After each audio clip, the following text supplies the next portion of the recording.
Everybody close your eyes. Don't open them until I tell you. And imagine yourself walking down the street. You're doing your own thing, wearing your favorite outfit, and feeling good about yourself. Your favorite song is playing through your headphones, and you're having a good day. You're with your best friend, joking about something that happened at school the week before. It's the weekend, and the sun is shining, and your hair is the best quality it's ever been. And someone calls out to you. You don't know who they are. They have long, greasy hair, and they're in an old red pickup truck. They tell you to smile, and you decide to ignore them and keep on with your conversation about lip gloss or whatever. They call out again, and you walk away and say, "Why don't you smile? You look much prettier. Come on, sweetie, smile for us."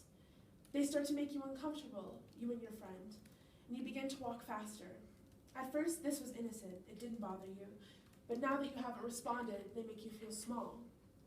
Suddenly, your dress is too short or low cut, and your sweater isn't long enough, and your legs are too long and your lips are too glossy. You jog up to the crosswalk, and you push the button rapidly as you wait for the light to change. There's no stopping them. They yell out profanities at you and your friend, finally landing on the worst word that you knew at the time: slut. It has a gross finality to it. And you know from this point on that not everything is strawberry lip gloss and High School Musical. You are 13. You're a young girl, you've never even kissed a boy, and an old pervert just called you a slut because you didn't respond to his calls, and he's an insecure idiot. You can open your eyes now. How did that make you feel? Did you feel gross, dirty, insignificant? Why would the value of my life and my beauty rest in the hands of some man's fragile ego? This is something that I experienced myself at 13 years old. If I was subjected to this incident, can you imagine that these people probably had daughters, mothers, sisters? But they felt comfortable using words like slut around two young girls on their way to a Claire's. When I rode my bike home that day, I thought about it. I had only seen people do things like that in movies, like Biff to Marty's mom in Back to the Future. But no one cared about him until he caused a big laugh. He was a comedian. Whenever he talked to Lorraine like that, it made you laugh. It made you feel gross, sure, but it was comedy. Or like when you watch any old movie and the pretty girl is walking down the sidewalk and she's wearing her new dress and she's happy and her hair is curled and she has on a nice blush and maybe a nice red lipstick. And the guys with the accents, they lean out of the bus and whistle and holler at her. They call her baby and she appreciates it. She smiles and waves and accepts their praise.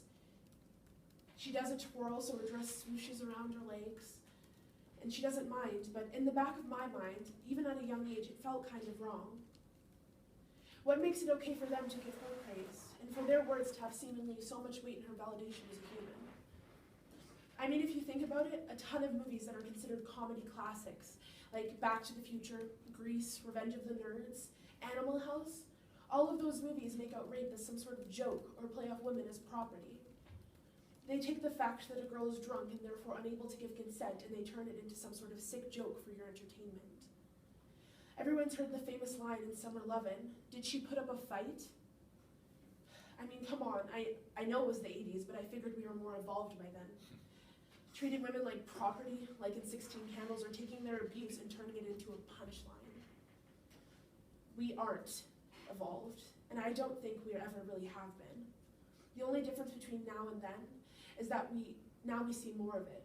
It was more under the covers back then, but in this rampant rape culture era, we seem to have pulled up the bed skirt of society and seen this ugly monster, but we seem to continue to hide under the covers and just pretend. We pretend that it's not really there. We know it's wrong, but we're conditioned to think that it's comedy. I understand that even I'm guilty of it. Back to the Future is one of my favorite movies, coming in second to my favorite movie of all time, Breakfast at Tiffany's, in which some of the first bits of dialogue in the movie, the first 10 minutes, you see a character, the main character, go out to dinner with a man. He pays for dinner, and he gives her $50 for the powder room.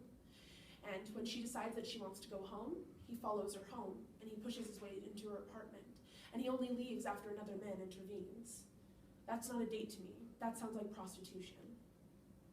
I want to start off by saying that I always watch those BuzzFeed videos that compare female and male perspectives, and everyday tasks like getting ready for the morning, The guy gets up around 7:30 when he has to be at work around 8, and the girl gets up around 6 a.m. in order to get ready for the day. She showers, she washes her hair, she blow dries it, she does her makeup. She has a healthy breakfast, she follows her routine. The only reason it's funny is because she spends more time on herself than the guy across the street who gets up late and eats cold pizza for breakfast. I find it absolutely ridiculous that this is considered comedy, that the daily routines of a woman just doing what she might find routine or relaxing, like I do, are funny. I never really noticed that I didn't have my own routine until I was about 14. The other girls in my class all wore heavy eye makeup and thick layers of mascara, and sometimes impenetrable foundation to cover up their pimples. I was fine the way I was until I felt like I needed to be validated.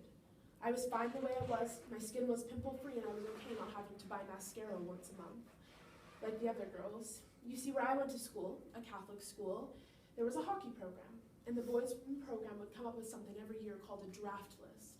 And no, it doesn't have anything to do with hockey, it doesn't have anything to do with sports, it has everything to do with taking girls' virginities.